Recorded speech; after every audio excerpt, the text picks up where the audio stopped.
Good morning, everybody. I was told to get up here 5 minutes ago, and so I'm obviously delayed in getting up here, but I'm sure we'll make it up in the class time that we have. We're going to start off let me see where my first thing is that we're going to be at. It's on the second page. We're going to start off somewhere in our Bibles, but we'll get there in just a little bit.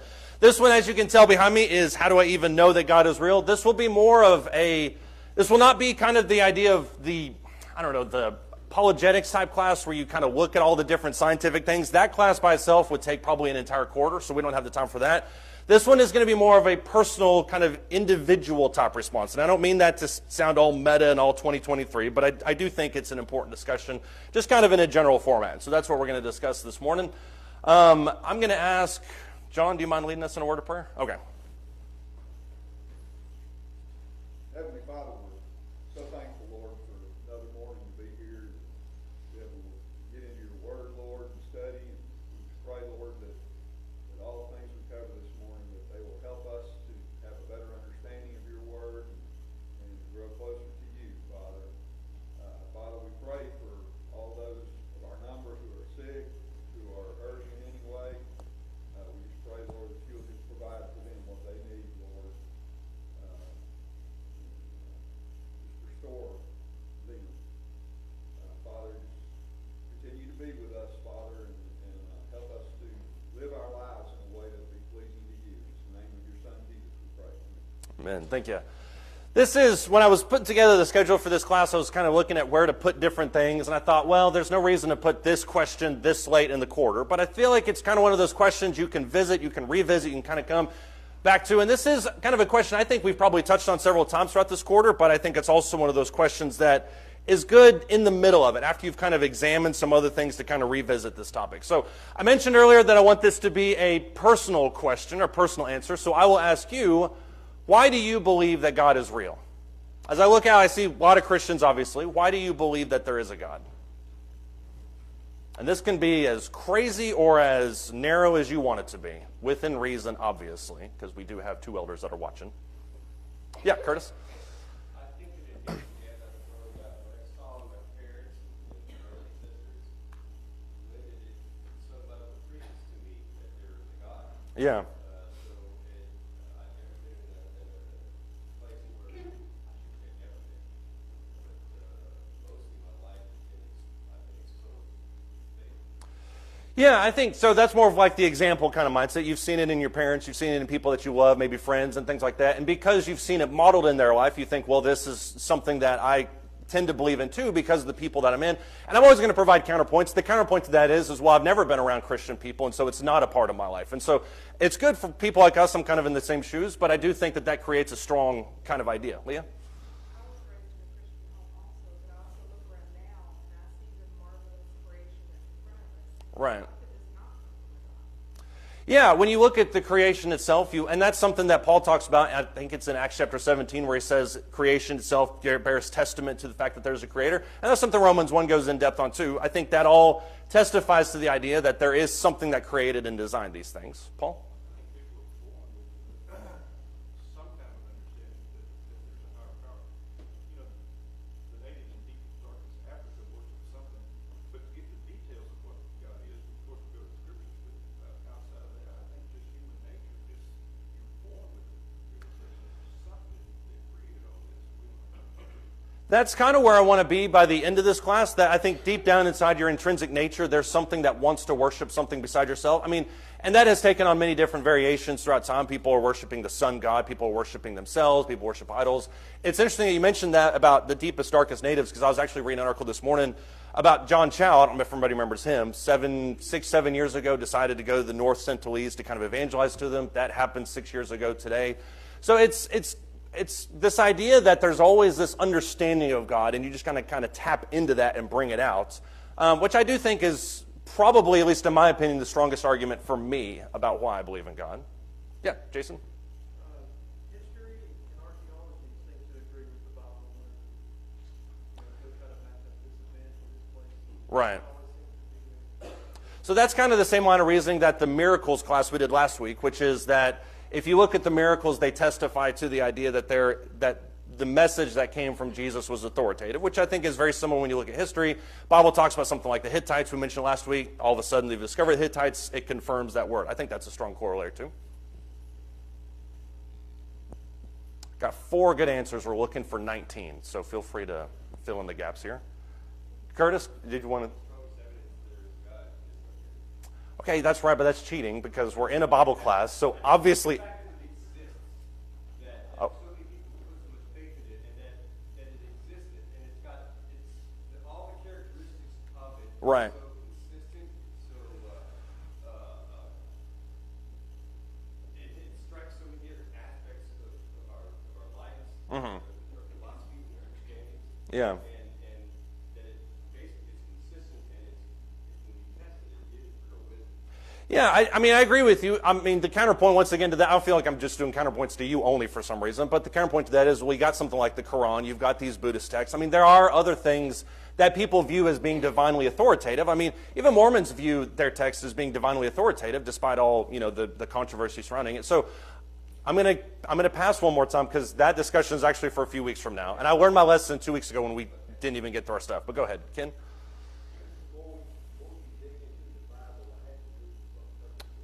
Did he pay you to say this? Okay.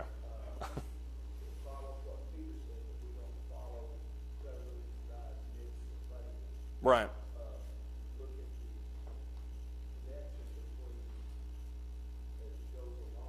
Right. Right. Yeah, I mean, and that's to Curtis's point, and probably what you were going to say in a second, is that you have 40 different authors that are connecting all in the same work, and they don't ever contradict each other. And there's, even more than that, there's no record of contradictions. I mean, when you look at something like the Dead Sea Scrolls in the 30s, that confirms the authenticity of the Bible 2,000 years ago. That shows that there is some kind of divinely inspired hand that protects it. Yeah.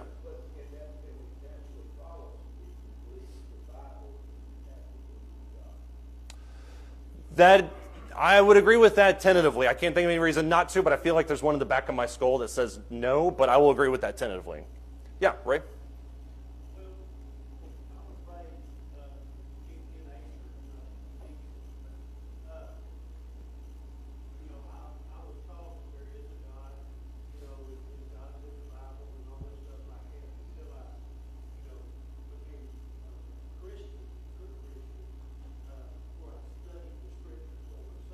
Yeah.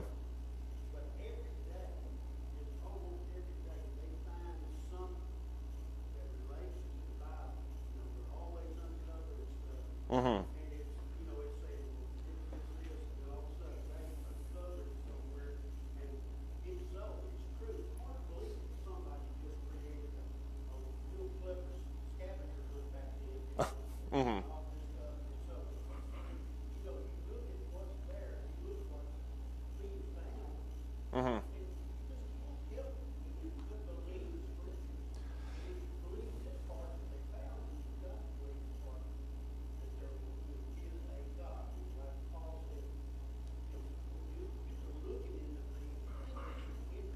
Yeah.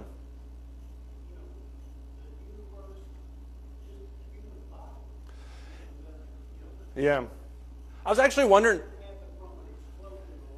Yeah, I was wondering if somebody would bring up the human body, because to me that's another strong piece of argument or piece of evidence. I mean, when you look at the intricacies and the things that create the human body and all the balance that has to be there, you can say the same thing for the universe. That's not something that can happen by accident. The other things that you were mentioning is more along the line of what Jason was talking about, which is the idea when you look at history and confirm it against the scriptures, it seems like there's just this kind of constant ratification of things. And so I think you do see that too. Does anybody else have anything to say about that? Nathan? Looking at it from a more secular standpoint, what's the alternative?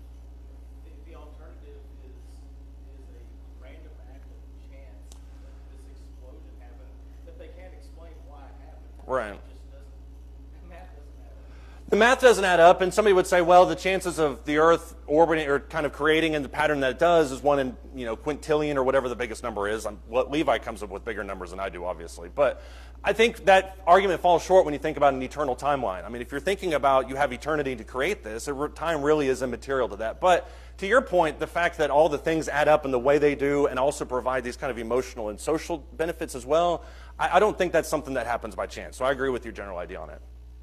Let's get Kyle and John, and then we'll move on.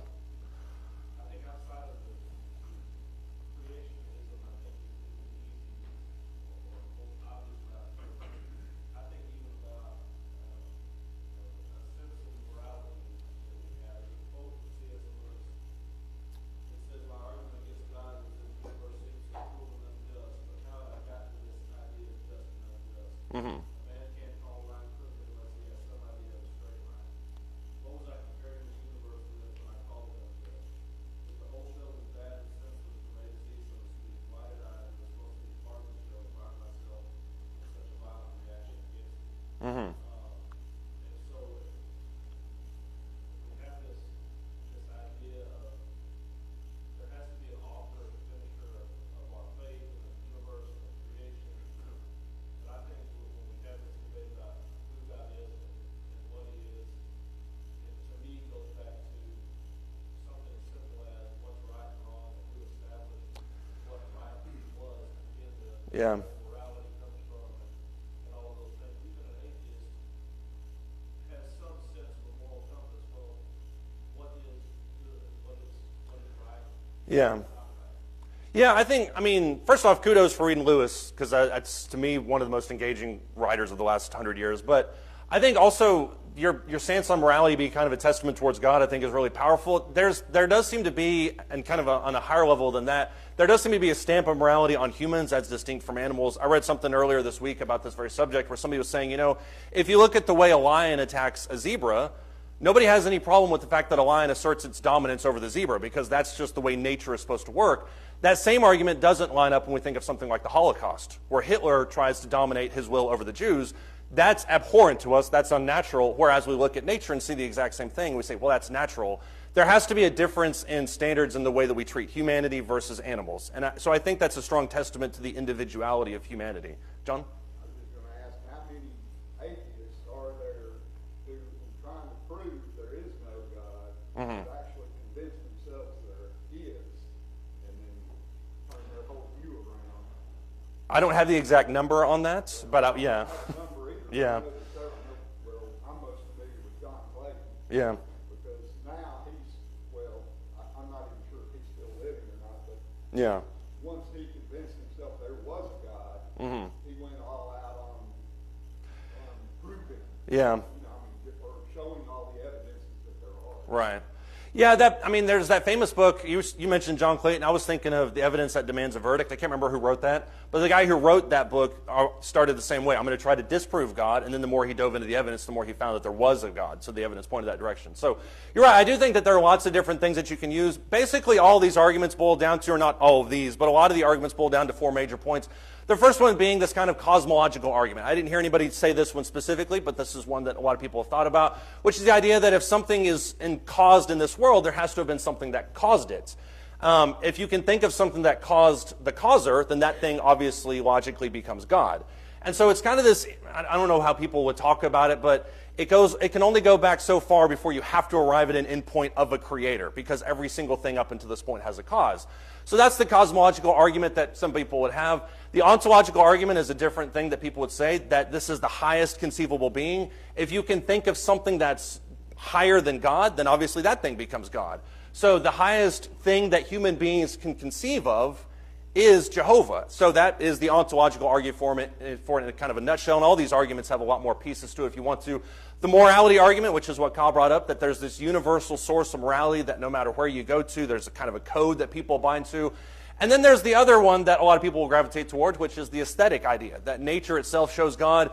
Paul would use that in Romans 1. He would also, as we mentioned earlier, use it in Acts chapter 17. I do think that that's a strong testament towards God. I think all of these, are really, really strong testaments towards God. But let me ask you this question, because I think this is either going to be really hotly debated or it's going to be dismissed within 2 seconds. Can you ever truly know that there's a God? Somebody has to be the first person to raise their hands on this, so don't feel ashamed. Can you ever truly know that there's a God?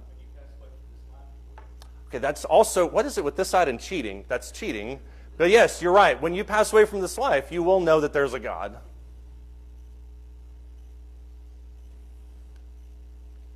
Curtis, go ahead. If we define what does it mean to know, what's the What's the definition of is?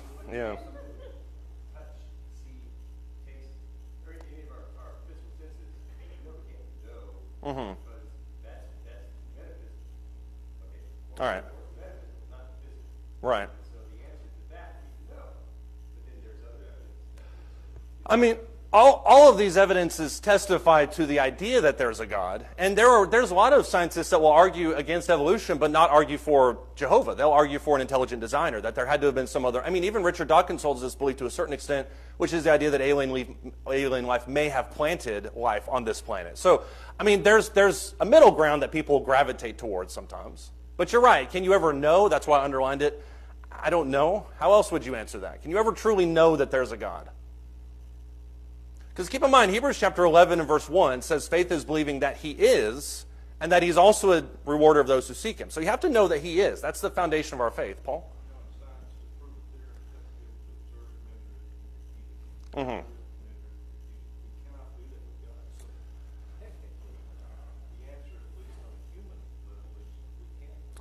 Right. Technically, and I like the air quotes, because technically you're right, and Curtis is right too, that you can't really ever truly know beyond or within kind of scientific limits that there is a God. And so why do we believe in a God? Notice how we're really getting into like the weeds here of this, but why do you believe that there's a God? We went full circle on this. Yes, there is so much evidence, and the evidence proves it, therefore I also believe it. And you're right, because the evidence testifies to that.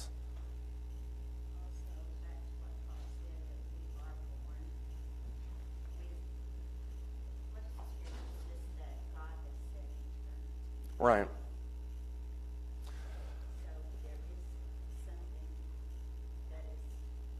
Right.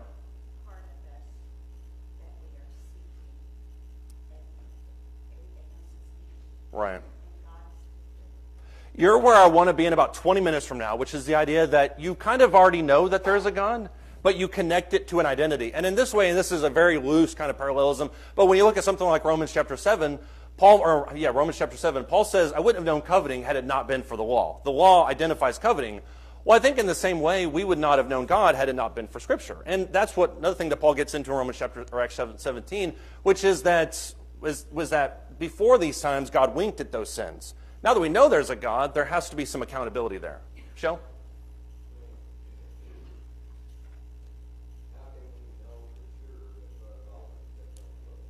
There are a lot of people that don't believe that, and he will fist fight you if you say that to his face. Yeah.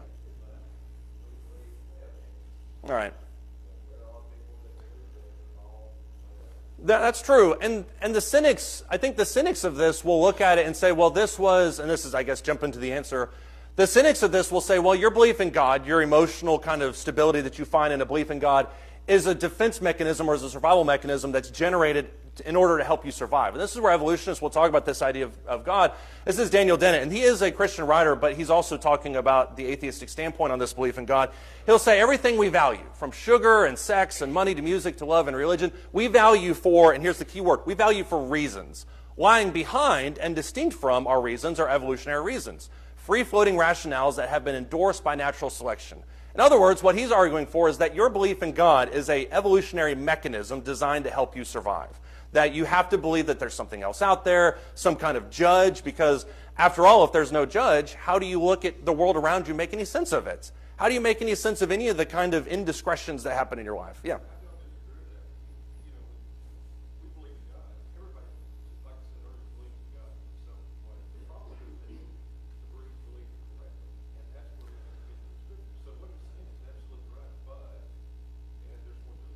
I do think that our belief in God is a defense mechanism because, and I know Nathan said this as a quasi-joke earlier, but when we all stand before God, we're going to wish that we had had that understanding earlier. And so I think that understanding of God that we have in life lends us to kind of preparing for that in advance.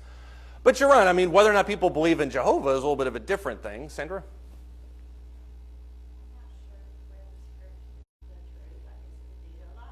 Mm-hmm.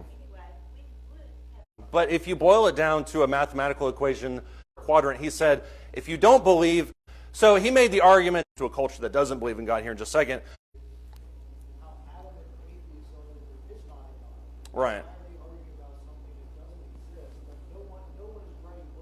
I will have a word with you afterwards, but no, go ahead.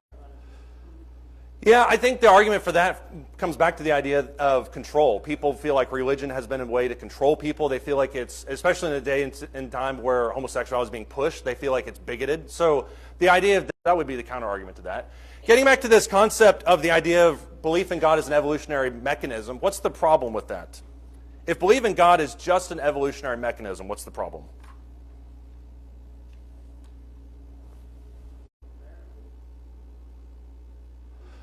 Well, they'll say that the belief in God is remnants from when we needed to have an idea of God in order to survive. And some people would say that. But that is, I mean, I don't know what atheists would do because I'm not an atheist, but I don't know how we handle that.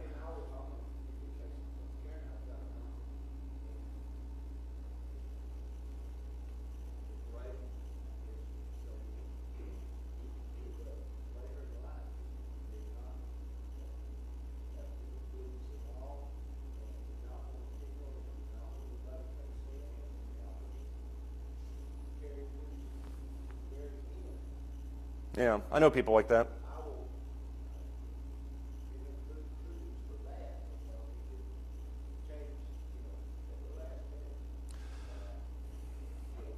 Yeah. You hope when somebody's in their dying moments, they'll just kind of shed all pride and get to what is the truth. Yeah.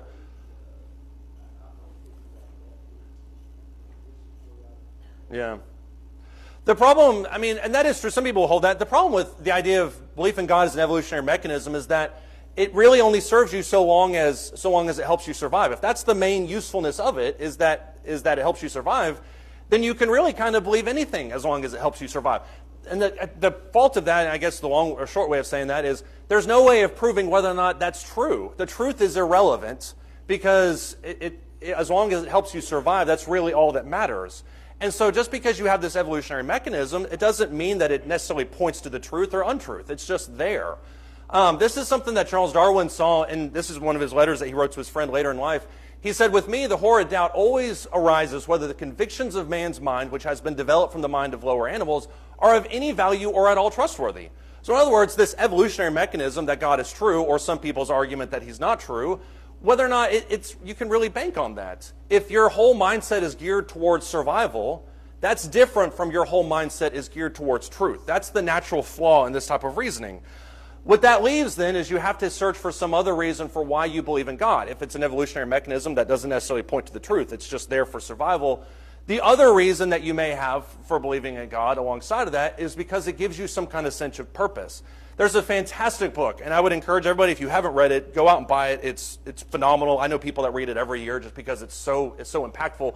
But Viktor Frankl's Man's Search for Meaning was a book that he wrote after he experienced the Holocaust. He was a Jewish doctor that was in the Holocaust. I can't remember if he was in Auschwitz or where he was at, but he observed the differences in people that survived and the people that didn't survive.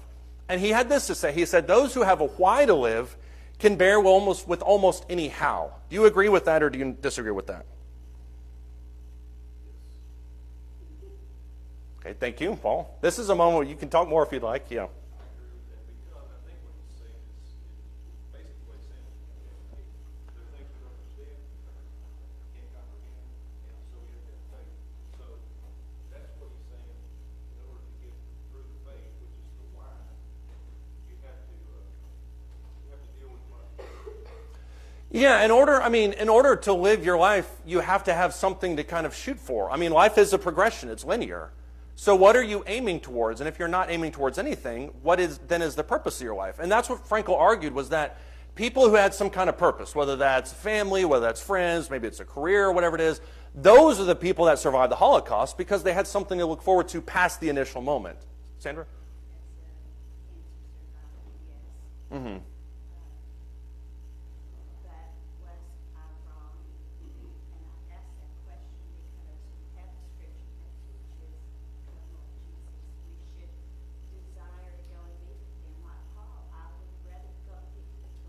Mm-hmm. And I know that we're not talking about scripture, but as those of us who think, that is also as equally, in my opinion, as important as the why the circle to stay.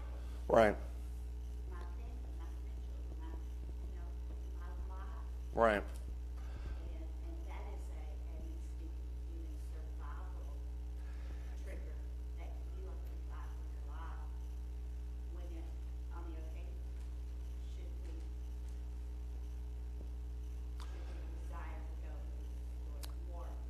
Yes, the why is non-discriminatory, though. The why can be anything, as long as it serves what he's talking about there, some kind of hope to push you past the moment of trial. But to your point, Paul said the exact same thing in Philippians chapter 1, when he said, my desire is to depart and go be with Christ, but I know there's a purpose for me in staying and preaching to you people. So there's a difference between necessarily your ultimate goal and your sense of purpose, at least in the here and now. And that's what Frankel was arguing for. Paul? It is. Right. Right. Yeah. And I think along those points, that fills out the rest of the equation that you saw in Hebrews chapter 11, verse 1. Not only that he is, but that he's a rewarder of those who seek him. That gives you, as you talk about that eternal life, gives you something to shoot for. And that's why the Bible speaks over and over again about viewing life on an eternal timeline. Instead of viewing it in just these 70, 80 years that we may have on this earth, view it through eternity. What you're doing now establishes what you're going to be doing for eternity, wherever you go. So it provides some kind of focal point.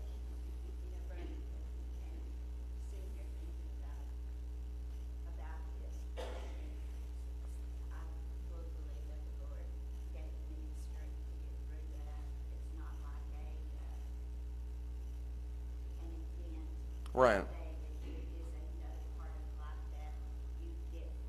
Right. Yeah.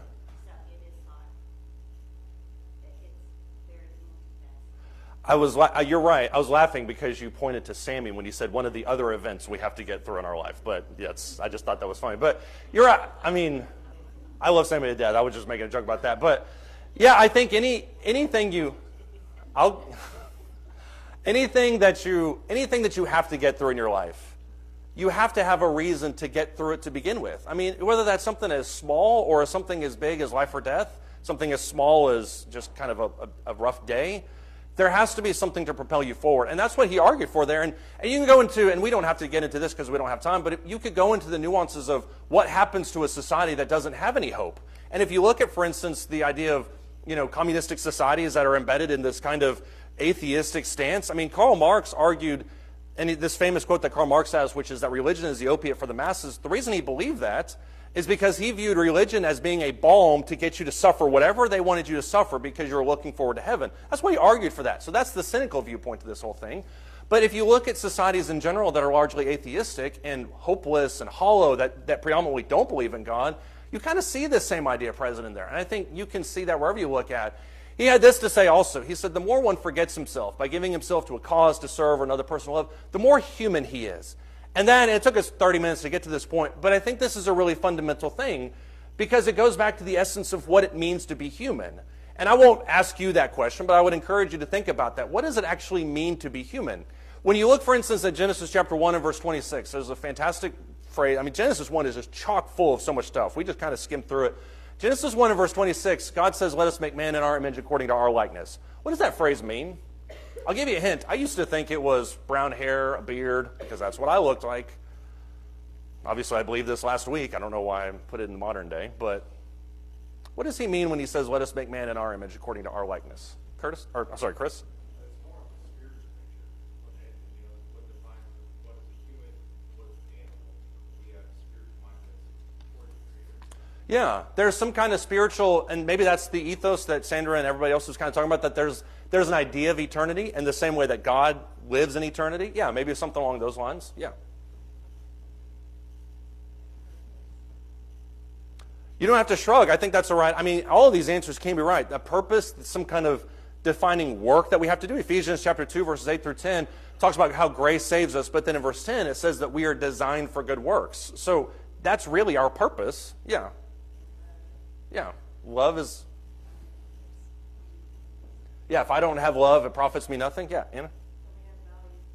That we have value. I think that's a big part of that. Atheistic societies largely view, as Nathan talked about earlier, this random collection of cells. Well, what's the purpose to that? Because as Paul remarks in 1 Corinthians, I think it's chapter 15, where he says, let us eat, drink, and be merry, for tomorrow we die. If that's really the purpose of life, then why not do that? So I think that's a strong reason. Yeah.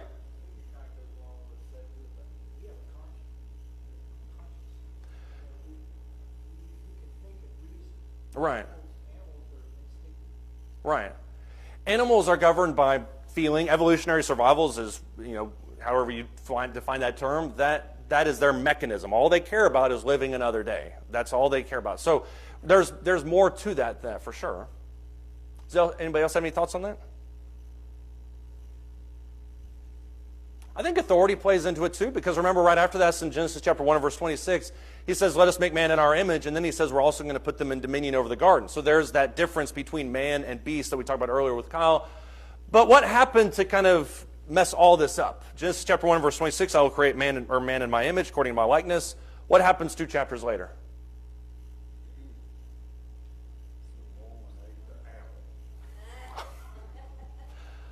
All righty then.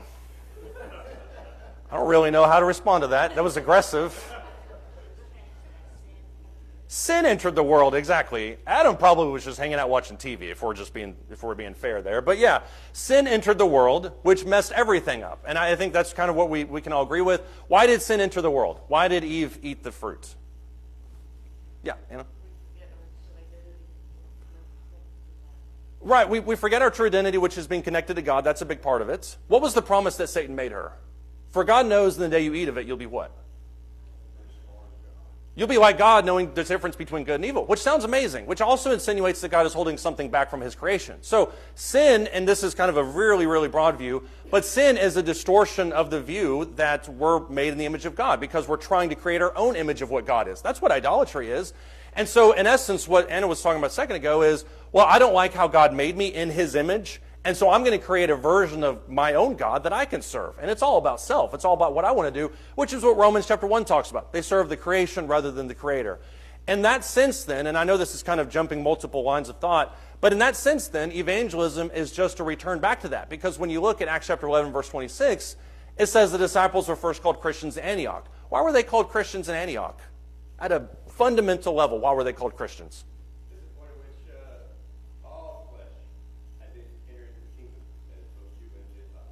Right.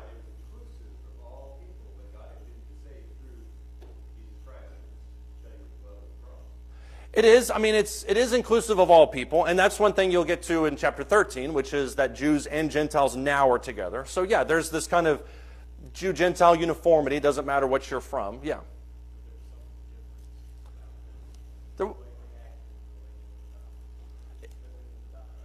It wasn't just that there was something different. You're right. But what was different about them was that they resembled the teachings and they lived according to the teachings of Jesus of Nazareth. And so there's this idea of evangelism in Scripture that what you're trying to do is ultimately restore people to the image of God, which you see in Genesis chapter 1 verse 26, by living voluntarily according to what he called us to be, to make ourselves in his image rather than our own image. Titus chapter 3 verse 7 kind of goes into this another way. He says, being justified by his grace, we're made heirs. We are heirs of Christ. We are his lineage, because we're serving him, because we're obedient to him, which is the opposite of what happened in Genesis chapter 1 and verse 26. Man and woman, to clarify, sins, they leave the garden because they were trying to attain this immortality for themselves. Evangelism is trying to get them to come in the way that God orchestrated it, which is through his rules and not our own rules. I think that's a big part of that. Does anybody else have any thoughts or comments? Yeah.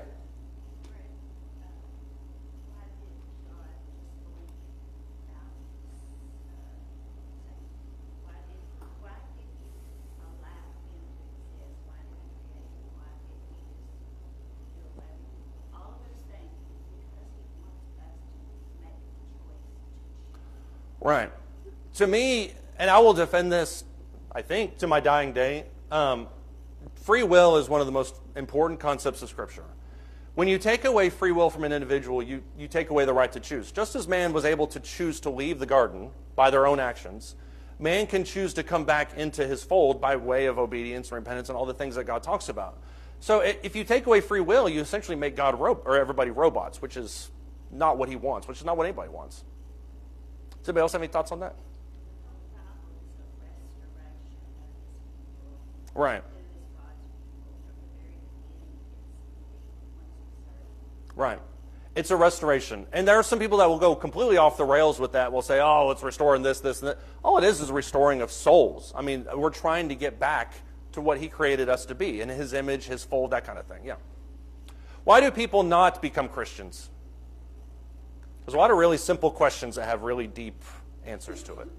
Why do people not become Christians? Why do they not take this? Too many rules.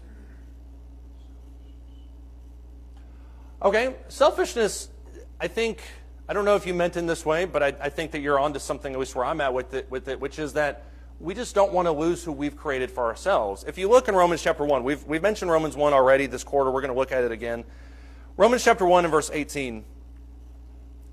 We'll go all the way down through verse 23. Romans chapter 1 and verse 18, he says, "For the wrath of God is revealed from heaven against all ungodliness and unrighteousness of men," and this is the key word, "who suppress the truth in unrighteousness." They suppress it. They know it exists, they suppress it. Because that which is known about God is evident within them. That's what we talked about earlier, for God made it evident to them. For since the creation of the world, his invisible attributes, his eternal power, his divine nature, these have been clearly seen, being understood through what has been made, so that they are without excuse. For even though they know God, they did not honor God as give thanks, but they became futile in their speculations, their foolish heart was darkened. Professing to be wise, they became fools. And here's the real reason. Verse 23, "They exchanged the glory of the incorruptible God for an image in the form of corruptible man and of birds and of four-footed animals and crawling creatures." Bending the knee to God involves what? If you acknowledge that God exists, that you need to serve him, what does that involve? You have to serve him. You have to live your life in accordance with him, which also parallels with the idea of a denial of self, which is why Jesus says you must deny yourself, take up your cross, and follow me, which is why Paul uses the imagery of dying to self and rising to walk in Christ. There's a complete abandonment of the past and a forward motion towards Jesus. A lot of people are not willing to do that because they prefer their version of God, they prefer their version of self way more than what God is and what God has designed for themselves. So that's in essence the issue that we're dealing with here. Does anybody have any thoughts or comments on that?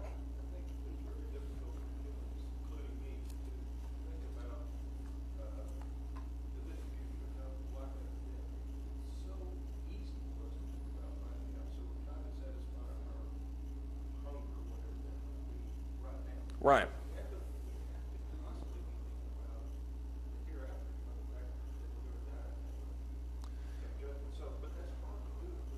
Yeah.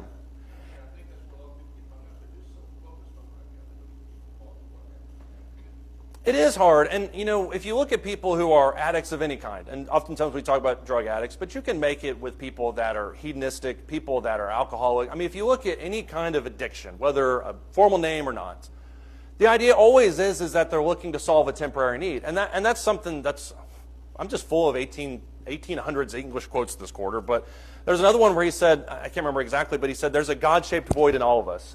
And we try to jam everything inside of that except for God. And that's really what people are trying to do. If everybody kind of feels this innate sense of purpose, the idea that there is a deity, and we feel that sense of purpose, and we feel that itch and that desire to serve something, we try to serve ourselves, and that's not going to work. It still leaves us being empty. We talked about that 2 weeks ago. Anybody that pursues a fully hedonistic version of themselves ultimately ends up a shell of themselves. It's only when you fully give your life over to God and serve him that you become and what we become what we're supposed to be, which is a life that not only has real purpose, eternal purpose, but also has hope, has grace, has forgiveness, has peace. That's the understanding, the peace that surpasses understanding, as Philippians quotes it. I like what Leo Tolstoy had to say.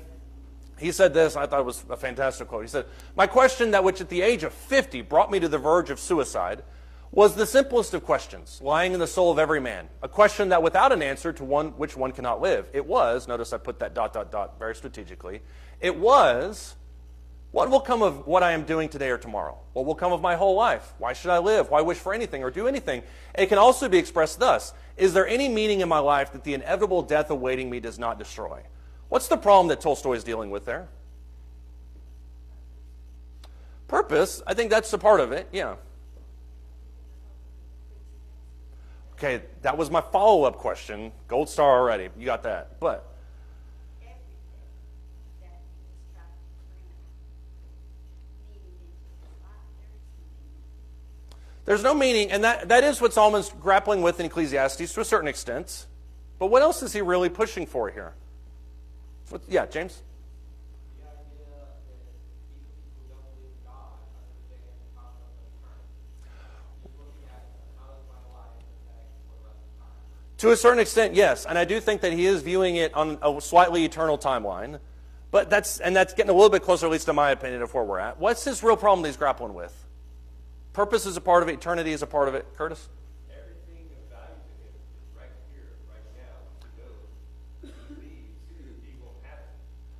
That is another inch closer to where I'm at. And I think all these are right. I just am looking for that key word. So this is the psychic moment of the class. Sorry.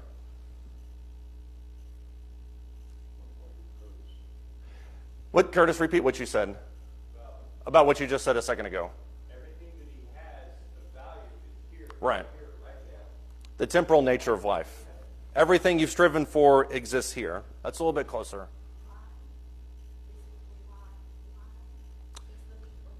He's looking, in my opinion, what he's looking for, and this is once again comes from the book of Brady, what he's looking for in this moment is something that will outlast him. What is my contribution to society? What is my contribution to the world? What good, and this is the really cynical viewpoint, what good is my life? I mean, if I write 1,000 books and I become a multi-billionaire and I fundamentally change the landscape of the world, how does that benefit me in any way? Which, tell me, as Sandra talked about, tell me that's not exactly what Solomon is struggling with in Ecclesiastes. What is the whole book about in Ecclesiastes?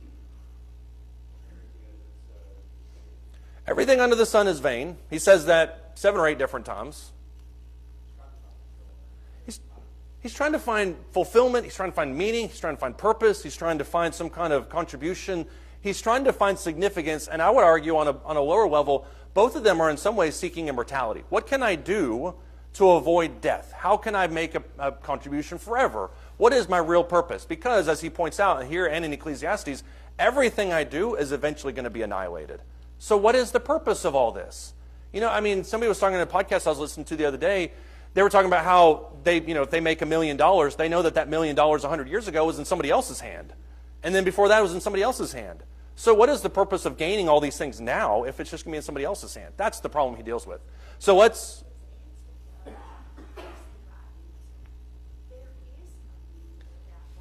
Right. Okay, so hold it right there, because I want to ask this question. You're right, there is no meaning without God. Yes, John. Go ahead. I know, yeah. Perfect moment, too, yeah.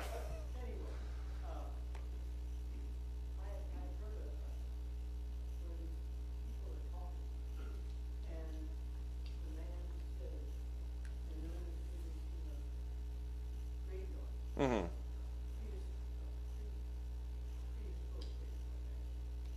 Mm-hmm. Yeah.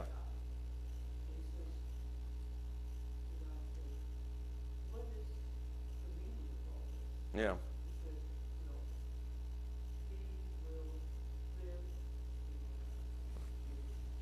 Right.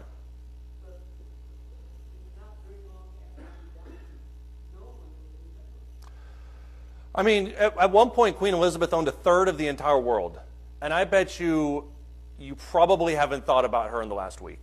You know, and if you think about it from that perspective, and this is something that happened relatively recent, that's a sobering thought. And, you know, Job himself said man is full of few days and full of trouble. I mean, what's the purpose of all the struggle we go through? So the reason I wanted to ask that question is let's end this class with a big discussion for at least the next 4.5 minutes. What is the meaning of life? That's a great question to just ask as we sail off into the sunset. Michelle?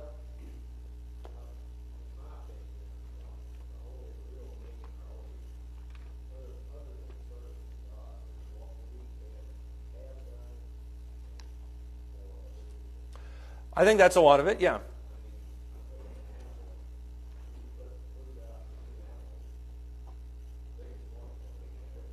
Yeah.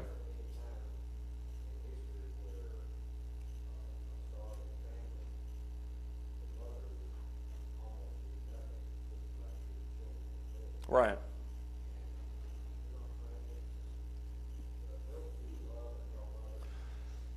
Yeah. Yeah. The ability to serve something that's higher than yourselves, for sure. Yeah. Paul?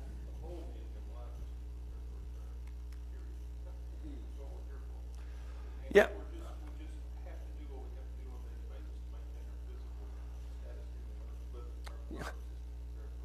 You're right. That's true. It's also a very emotionless, practical viewpoint. But you're right about that because you can. Right. And I think, I mean, when you think about the book of Ecclesiastes, there's so many layers to this onion that you can pull back. Solomon gets through the hedonistic part of life in like 2 chapters. He's done with that. Because he moves on forward to the idea of the purpose in life. And that's what he arrives at. And obviously, when you get to the end of Ecclesiastes chapter 12, he says, the conclusion when all isn't heard is fear God and keep his commandments, because this applies to every person. That is true. There's the judgment he talks about right after that. If you look in verse 6, though, and I think there's a little bit more to this, is once again, viewing your life through eternity. I think the trick to this, the trick to the meaning of life, is to not see death as the end. And that's what Paul just talked about. To not see death as the end of anything. See it as the continuation to something else. And so in Ecclesiastes chapter 11, verse 6, Solomon writes, sow your seed in the morning, don't be idle in the evening, for you don't know whether morning or evening sowing will succeed, or whether both of them alike will be good. The light is pleasant, it is indeed good for the eyes to see the sun. Indeed, if a man should live many years, let him rejoice in them all. Let him remember the days of darkness, for they will be many. Everything that is to come will be futility.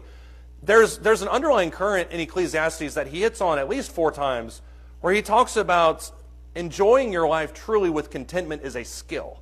The idea that when you look at your family, when you look at your life, and you look at your accomplishments, it takes practice to actually be content with those things, because that's what he says there. It's pleasant for you to see these things. You should enjoy those. Verse 9, rejoice, young man, during your childhood. Let your heart be pleasant during the days of young manhood. Follow the impulses of your heart and the desires of your eyes, yet know that God will bring you to judgment for all these things. That's the perspective that Paul's talking about. Remove grief and anger from your heart. Put away pain from your body, because childhood and prime of life are fleeting. The answer to the, and this is, now I wish we had news cameras here. The answer to the meaning of life is to not view death as the end. That's what Solomon argues for, to see it as a continuation of something else, but also have the wherewithal to be content with what God has given you, which all of us struggle with that every single day. We all look at our life, we say, I wish I had something different. I wish I could have done this. I have this regret. Just be content with your life. Enjoy what God has given to you, but keep that eternal perspective that one day you'll answer to God for everything that you've done. Yeah. That's why he ends it, stops, puts a period, moves on, because there's nothing really else left to say after that. Does anybody else have any thoughts or comments? Sandra? Our life itself, the breath of life, is from God. Ryan. And a lot of people who suicide, they lose that because, or they don't value that. And if they, or in my opinion, it would stop me from doing it, because I would not want to take something that God has given me purpose to do. But if we looked at that as a blessing, that our life itself is a blessing, that's the beginning. And then we are able to reflect Yeah. his image, so we show all others Yeah. what God is. That's a complex topic, but you're right in that we have to continually see our life as a blessing. The moment we stop is when hopelessness enters the equation. Yep. All right, we'll pick up next week with the idea of science replacing Christianity.